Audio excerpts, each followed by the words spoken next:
আলুর বোকা দিয়ে শুটকি রান্না করব। কীভাবে রানবো দেখতে থাকুন।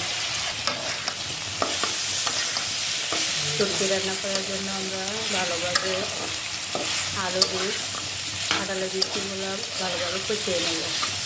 এখন আমরা শুটকিগুলো দিয়ে দিয়েছি। শুটকিগুলো আলুর সাথে ভালোভাবে কষিয়ে নেব। এখন আমরা আলু শাকগুলো দিয়ে দেবো, ভালোভাবে কষিয়ে নেব। আলু শাকগুলা ভালোভাবে কষিয়ে নেব। শুটকি রান্না করার জন্য ভালোভাবে আমাদের আলুর ডোকাগুলো কষিয়ে নেওয়া প্রায় হয়ে গেছে।